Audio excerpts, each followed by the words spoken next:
Hey, I'm Bill Fabrocini. Welcome to Bill Fabrocini Sports Medicine. I'm here with one of our wonderful trainers at the club, Sara. Today I'm going to talk about density training in your warm-up, how to get your bang for your buck in terms of getting a lot in different positions and postures right away before you go into strength training. We're going to use the BOSA to do that because of its instability to increase activation. I can even add a little bit of perturbation training, and I'll talk about. So Sara's just going to demonstrate a plank variation we do right up here on the BOSA, similar to a plank on the floor, and she's going to go right into a saw.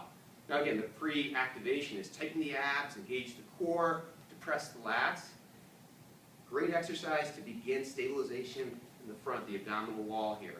We'll do about 10 of these. I'm going to cut it short and move right into it. Now I'm going to combine that with a kneeling pattern. So if we're in perfect position, she can just drop into her kneel and go into a PNF pattern, a diagonal pattern, start grooving her hip hinging pattern, while she also starts to work these muscles in the back, the posterior stabilization system.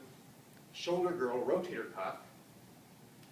We'll do 10 of those. And then she's going to go right back into the BOSU. And now we're going to add a rotational pattern. Start to get to work on a little bit of mobility in the hips.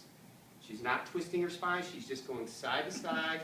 Roll those feet. So again, we're working rotational steering from the hips. The whole body's turning as a unit while she's stabilizing, activating the core. Side to side, roll it, steering mechanics. Good, about 10 or so of those, and then she's going to go right back into kneeling. A little bit of resistance this time. A resistive diagonal PNF pattern, one arm at a time.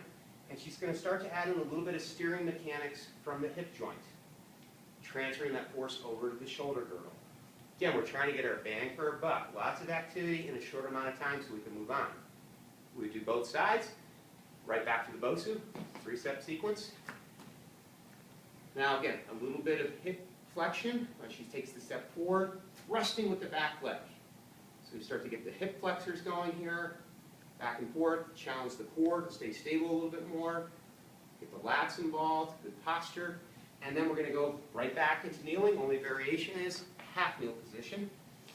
I'm going to give her a little resistance, right leg's going to come forward, just using the half kneel, a little bit more upright, and she's going to engage and push forward, shifting that weight back and forth, getting some flexibility of her hips.